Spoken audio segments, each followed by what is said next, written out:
Hey there, today we're taking a look at what is possibly the craziest Half-Life 1 mod to ever exist, Sweet Half-Life. Even though it turned 17 years old this month, it remains one of the most talked about Half-Life 1 mods to this day, with a total of 31,000 downloads. Let's not beat around the bush and immediately get into summarizing, analyzing and reviewing this classic Half-Life 1 mod and its two very different endings. This mod starts in the menu screen, which is interesting to say the least. Like many other mods, Sweet Half-Life starts off with a cutscene. If you're new here, my opinion on cutscenes that take you out of the player's view in mods that are meant to take place in Half-Life are, I can excuse them as intros and outros. Outside of that, it quickly gets into unfitting territory. In the case of Sweet Half-Life, the cutscenes are incredibly slow. I ended up speeding up most of them while showing them to you, because otherwise, half of you would be asleep by the end of this video. And in case you're wondering, this mod does kinda take place in Half-Life. Though if you really want to take it as Half-Life canon, then cutscenes will be the least of your worries, trust me. Immediately to note is the interesting environments this mod has. It's obviously set in Black Mesa, and I think it expands on its theme nicely. This will be a huge plus of this mod throughout. And if I restate it each time I thought greatly of the environments, this video would be twice as long as it is. So whatever you see on screen, you can assume that I think it looks really nice unless I state otherwise. By the way, this mod is partly designed by Koumei Satou, who also created Mistake of Pythagoras. If you know what Mistake of Pythagoras is, you probably know what to expect from this mod. Mistake of Pythagoras video coming soon, by the way. We see G-Man in the beginning cutscene, but really, this has close to no relevance to the rest of this mod. Walking around the beginning areas, we get to look at a stunningly beautiful animation playing out. This container actually gets placed down and is then a part of the environment. Absolutely phenomenal. This has no relevance at all, and really you could just walk past. But it's the little things that make a world come to life. Take Red Dead Redemption 2 and how you can watch every character go about their day. Not just playing on looping cycles, but actually doing unique stuff. You can watch someone cook a soup, see how he takes a piss and continues working on the soup without washing his hands. It's incredible. So to see stuff like this in a mod that came out 11 years earlier than that game, albeit in a way more rudimentary version, is nice. We learn that we're playing as Gordon McGinley, a warehouse manager. Gordon McGinley is such a f***ing awesome name, I love it so much. Gordon McGinley is what Freeman wishes he was. In reality, the fact that we're called Gordon is done so that the scientist voice lines don't have to be replaced from their regular "Hello, Gordon!" The chaos of this mod starts shortly after, with which I'm not referring to these ridiculously fast safety hazards one might call doors. Dude, you're about to die. There will actually be a gameplay reason for the doors soon though. We actually see another scientist doing some work and then get sucked into an infinite abyss of darkness that appears out of nowhere. Just like the one that fills my soul. Moving on, we find the facility falling apart as per usual, to which a gargantua comes rushing through the wall. We can assume the resonance cascade just happened. The ridiculously fast closing doors receive their time to shine by helping us stop the gargantua from killing our dear Walter, who helps us open a door to receive our suit. To get a bit more analytical and not just summarical, this makes for a nice start. The door mechanic is creative, but the game fails to explain it enough, I feel. Perhaps if we were forced to open the door beforehand or something, that would have helped. Right now, it's just something to discover if you look around enough, before being forced to find out in an adrenaline-filled quick-time event basically. You are more than likely to fail multiple times before getting it. Also, the scientist has custom voice acting, which if I didn't know this mod released 17 years ago, I would have second-guessed if this may not be AI. I will take care of things here. It's not perfect, and you can hear the gusts of breath hitting the microphone, but otherwise it's really well made. I prefer this a lot to AI, but that's for another time. We start to see the first thing that makes this mod really stand out, which is that there is more mystery at play than just the resonance cascade. We see these flying objects, which look great by the way. This is a great way to get people intrigued, to have them think about what might cause these flying objects. This may just be an effect of Zen, but it may also not be. One thing that will also be a reoccurring issue throughout this mod is minor texture errors. I say minor, but they are often quite noticeable. It feels like this mod lacked a polishing phase, one where the creators walk through their game looking for things to fix. These minor errors stack up to bring down the immersion quite a bit. I noticed fewer of them later in the mod, but especially the start was absolutely riddled by them. Once more, the environments we walk through are very diverse, and take a new spin at Black Mesa that I think fits flawlessly. This feels like something a different corner of Black Mesa could look like. Man, I just realized that if you take every Half-Life 1 mod that tries to fit into the story as canon, Black Mesa would probably be as big as New Mexico itself, which I kinda enjoy as headcanon if I'm honest. We see the G-Man once more. Again, no relevance to the story. We then catch a glimpse of what you're all here for. The HEV suit wearing anime woman. This won't be the last time we see her, and it's her that the story is really about. And an alien invasion. Not long after this do we meet another HEV wearing person, a scientist wielding a Tau cannon. He runs off again rather quickly though, but again, won't be the last time we see him. There is this really odd level design decision here, of having super fast treadmills on the ground in the middle of a hallway. I don't get why the aesthetic wasn't just simply switched to a more factory looking one, like those of residual processing. The custom NPC trend continues as we find a cut NPC re-added only a room later, the Heavy, otherwise known as the Human Sergeant. In case you didn't know, the Heavy was a mini-boss enemy cut from Half-Life 1. Similar to the one from Team Fortress, he wields a fat minigun and has more HP than the usual grunts. If you want to hear more about him and other cut NPCs, I recommend checking out my cut Half-Life 1 enemies video, by the way. Outside of just seeing this guy, we also actually receive his minigun, which... No way. Oh, that's awesome, that's awesome. Love me a unique weapon in a mod. It uses ammo really quickly, so you'll be lucky to be able to fire this weapon for more than 5 seconds every so often. It costs $400,000 to fire this weapon for 5 seconds. The following outside areas are a good opportunity to talk about this mod's combat, the level design aspect of which actually isn't too shabby in most cases. It does have its negative moments, but here we see that it provides some cover, albeit destructible. And the amount of enemies isn't too much. However, this mod has a great problem when it comes to amount of supplies you receive. Playing through this mod on easy, I still had problems finding sufficient amounts of health, suit and ammo. I was constantly running out on all fronts, and you're lucky to find a singular health kit or charge station per level, each level having multiple combat encounters. This led to frustrating gameplay in most cases. It does do great on the detailing aspect. This random Zen train appears at one point and we get to see the scientists actually jump out of the way. A great little detail, which this mod features a lot as previously mentioned. We receive another weapon here, of which I'm not too sure what it's called. It's probably some reference to something that you guys will let me know about in the comments. Otherwise I found this weapon to have a similar feel to the P90 of any of the Counter-Strikes, with an added grenade launcher. A really solid weapon, basically just a cooler MP5. Getting back to negative aspects though, there's another point here that just doesn't feel playtested. We have to run into this field of gargantuas, which we have no chance of fighting before getting into a chase sequence, which at one point features like a dozen barnacles hanging from the ceiling, which basically just leads to a assured death. Generally this screams of lack of playtesting. If there's one singular piece of advice I could give to anyone planning on making a mod, map, game or whatever else for whatever game, make sure to get a playtested, even if it's just a friend of yours or something. Try to get ones of different skill levels as well if possible. The more people the better though. This is what made all the Valve games so great. They did vigorous playtesting on each of their games. If anyone struggled, they adjusted for it. Generally, asking around in any Half-Life Discord for playtesters will help you find some. People love to playtest. Eventually arriving in this garage, a Gargantua appears once more, given the antagonistic role he has taken in this mod. I really love this segment because of the cool destruction animations that were included with the Gargantua throwing cars around. Also, as you may have noticed from the thumbnail, there is a recurring theme of enemy women in this mod. I will return to this in the analysis near the end of the video.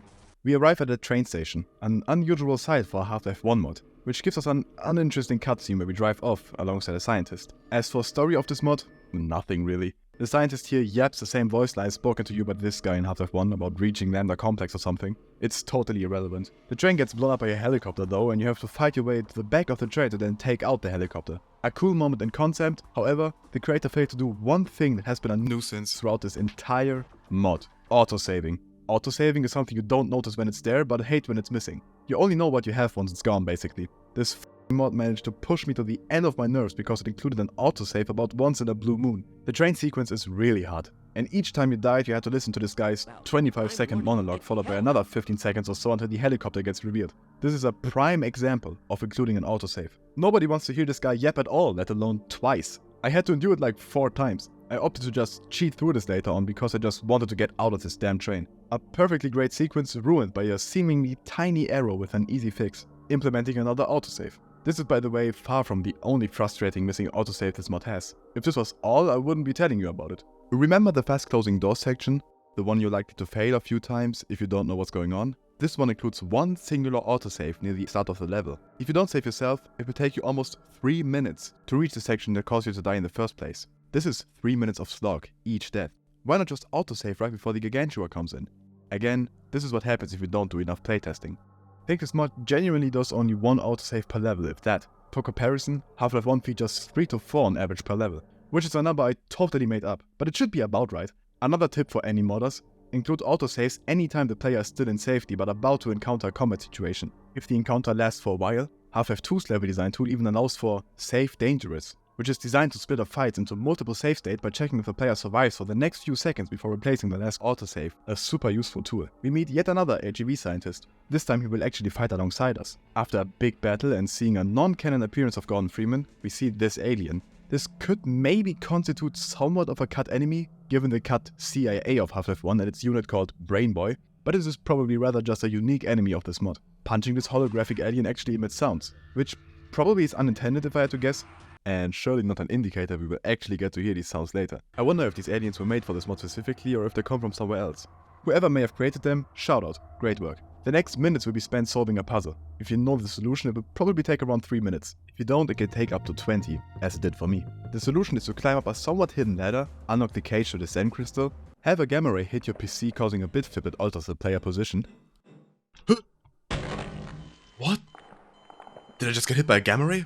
Bring it up to this rocket engine room that includes tentacles, which you have to pass using donut-shaped elevators placed around the chamber, which I thought was a cool idea in and of itself, and then place the Zen crystal in here and then start the rocket. After this you jump into where the tentacles were, which cause you to fly upwards to which you can escape through a vent. Here's the problem.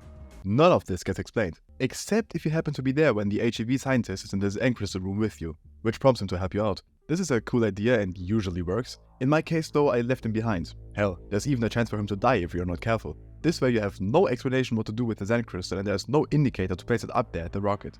I ran back and forth a ton of times, which isn't helped by this puzzle area being absolutely huge. Getting up and down those elevators without being killed by the tentacles takes 2 to 3 minutes on its own each time. Most of this would have been solved by just having a hologram of a Zen crystal at the place you're supposed to place it, or even just a small texture. It's just so unclear. Also, I would generally advise against including harder puzzles in such open areas.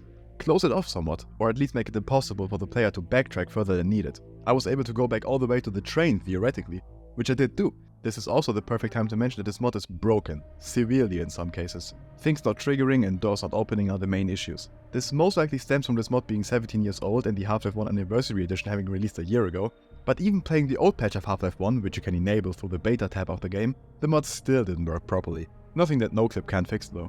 We find another HEV suit guy, as we fight against Black Ops. inside of an aircon. Nah, it's not an aircon I think, but I'm not sure what else to call this room. I like it though. Once you kill all the enemies, you get to enter the generator. Oh. God, no. By the way, this is bollocks gameplay. This didn't trigger my playthrough and I had to no-clip. We arrive in what looks like the chamber of Professor X when grunts come rappelling in. A creative combat situation, one that I can't claim to have ever seen before, so +1 for creativity. Coming back to the aircon, we see the enemy scientist for a very short moment before she walks through a portal hidden behind a vending machine turned secret door. She seems to play a seriously important role in this mod and I have no idea what that role would be. We then enter a super secret hideout in which we find UFOs. This looks straight like Area 51 type of shit, I love it. This is also where this mod gets insane. In the same room we have to fight against aliens and their alien guns, which we actually get to pick up. This weapon is super fun. It also looks super great. It's so beautiful that I wonder why Valve never made use of this effect in any of their Gold Souls games. We see that the aliens broke out of their glass containers, which good idea, lock the alien species up in regular aquariums. Bear with me for the following explanation. We find these mysterious cubes, which when we trigger one of them, it starts flying through the room towards one of the UFOs, in what is a cool animation for a Half-Life 1 mod. Enabling the other one right next to the UFO causes it to start. Which we won't see until a bit. An interesting take on what alien technology could look like. Opening the garage door, we find 2 more HEV scientists who help us fight against a randomly appearing Gonarch. Once you do enough damage, the UFO will come in clutch, beaming up the Gonarch and destroying it, to which the UFO escapes the scene. I wasn't kidding when I said this mod is insane. Gordon McGinley single-handedly just freed aliens by helping them get the UFO running. Outside of the insanity starting here, this is also where 2 timelines of this mod start. Depending on what you do, you will have a completely different experience with this mod, which both are quite long and detailed paths, not just a level or 2. I'm gonna go with what I assume to be the more normal path first. In the normal path we climb down the sewer and see multiple cutscenes which build up to explosive charges being thrown down the same pipe we went down.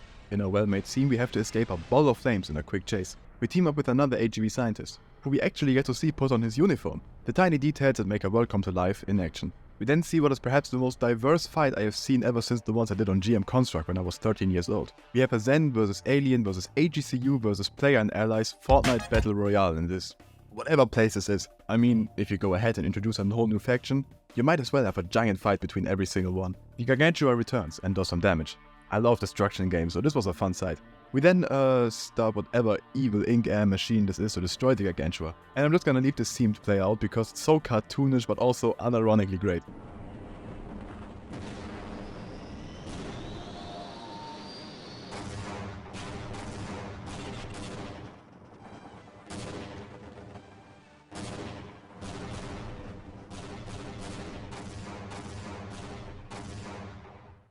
It's straight out of an anime, I love it. The UFO arrives, or perhaps a different one, who knows. Anyways, it ends up kidnapping us. We seemingly get probed on or whatever, to which we awaken Zen. This area reminded me of PS2 games like Spyro or similar. It's just huge arenas without much details, crystals place around to collect as health, and we fight against enemies. It was fun, and we got to team up with the HEV Avengers to do this. The next part was a bit more odd. There is this flying tube that spits out alien grunts, a ton of them actually. Only after a smaller tube obliterates a UFO though.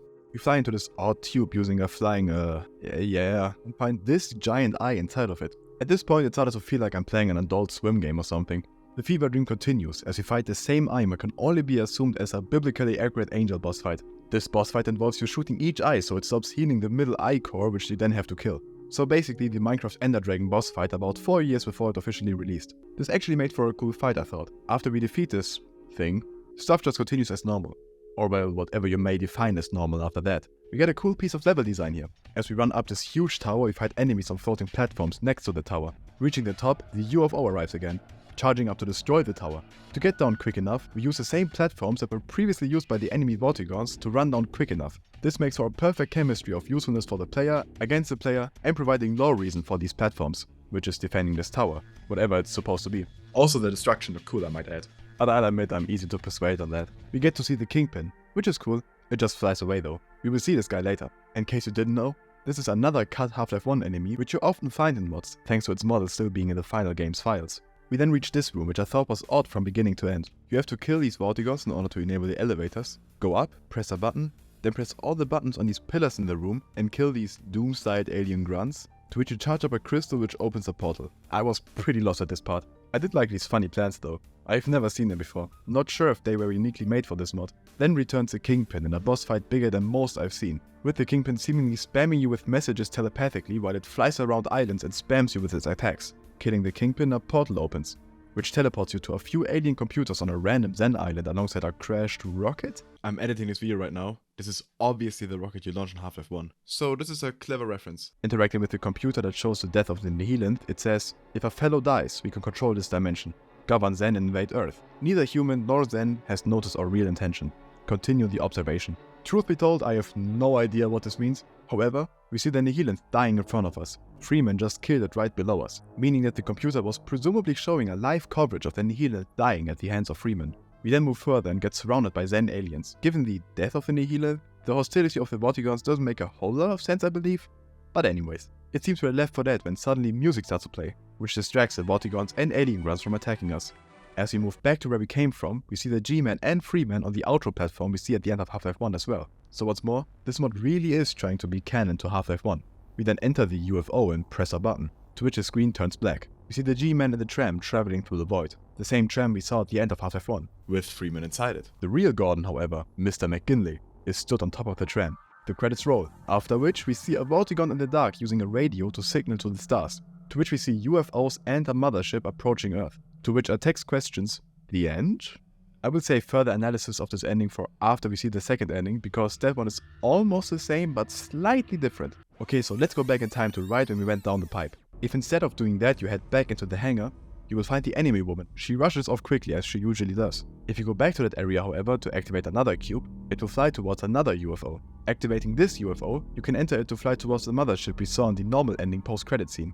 This is all played out in great detail in cutscenes, and it looks exactly like the movie 2001: A Space Odyssey. The alien vibe is really well done here. You quickly find tubes full of different creatures, human and Zen alike, very fitting to aliens watching over the Earth of Half-Life. The combat in this UFO is somewhat fun but also really hard. In the UFO you find supplies and custom alien crates, which is creative, but it doesn't solve the previous issue of lack thereof. One thing I really hated were these two custom enemies. One of them was basically man-hacks on steroids, or flying snarks more like it. These fly close to you and then explode. These are annoying, but only about as annoying as a zombie Taurus on Half-Life 2 is when compared to these things. These function the exact same as the watchtowers of Hunt Down the Freeman in the original version. Once they spot you, you have about 1 second until you just explode randomly. There is no beating them unless you happen to have a SMG grenade at hand. This is awful gameplay design. Genuinely, shockingly bad. Even worse, the next one you meet actually follows you around the corner to insta-kill you, so not even a quick peek could work in any way. The hurdle after that was a turret or something that spam fires a dozen rockets at you and is again only beatable by a quick SMG grenade, which you do not receive here. I am incredibly baffled as to how this made it past playtesting. The eye thing from the other ending returns here, fighting against some other laser tube thing from the aliens. The Gargantua gets its anime fight moment here as well by jumping out of the eye tube right into the other tube, destroying it. You might have noticed that this video has devolved into a bunch of gibberish summarizations, but really, that's kind of what playing this mod felt like. There's also annoying music playing in this room that is very most likely copyrighted, and it's also only on like a 3-second loop. It's a fever dream. The alien section comes to an end in a custom boss fight featuring a completely unique enemy. One where I couldn't even tell what enemy it was originally that got reskinned. It might even be a completely original NPC from all I can tell. In case you didn't know, most custom NPCs you find in mods are just clever reskins with clever stat changes. Whatever this NPC may be, great job either way. Then appears a monolith. Spoiler alert for the ending of 2001 Space Odyssey, I guess. A 56-year-old movie. These monoliths are the same ones seen in 2001 Space Odyssey. In the movie, these represent or even trigger evolutionary shifts. Also, in an exact clone of the movie ending, you get brought into a mysterious room, which shortly afterwards you get teleported out again, arriving in the same place you arrive at the normal ending. This time all the aliens are already dead. The ending plays out almost exactly the same, Except that you also see a monolith blocking the Vortigern from contacting the aliens. and you also get a post-credit scene in which you see Adrian chilling in stasis, only to be kidnapped by the mysterious anime woman. Before getting into my review, I will try to answer the question of what the f happened. Okay, so I'll try to analyze. First off, I truly have no idea what all the anime stuff means. I don't think it's more than just whoever made this mod being a fan of anime, or at least the art style of it. I also don't believe these characters are any existing ones, and that all the images are actually original artwork. I also have reason to believe that Koumei Satou, who partly made this mod and also Mistake of Pythagoras, was the one who drew these images, given that his SoundCloud profile picture is a picture of an anime woman in similar style, but I can't confirm this to be the case. There was also a reoccurring theme of Zen creatures listening to music, but I can't really decipher what that is supposed to mean either. It might just be a movie reference that is going over my head. So it's obvious that the main story element is the involvement of aliens in the Half-Life universe and whatever Gordon McGinley and the anime woman are up to. So it seems that in this mod, Black Mesa has a Area 51-like section, which honestly makes sense, the aliens of which managed to escape and cause havoc. Going by the screen at the end, they were waiting for Freeman to destroy the Nihilan. If a fellow dies, we can control this dimension, govern Zen and invade Earth. Neither human nor Zen has noticed our real intention. Continue the observation.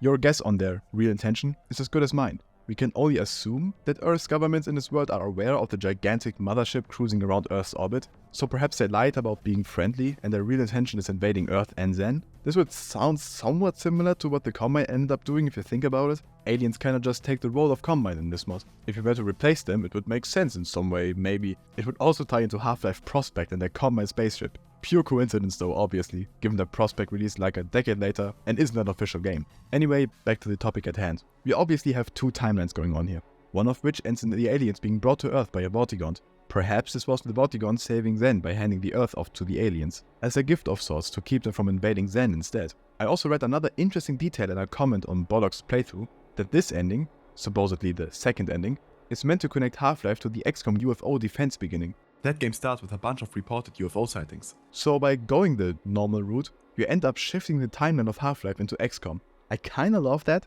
Couldn't find the source for this, so I just have to trust the source of Sushimi Meat Peaches Guacamole 174.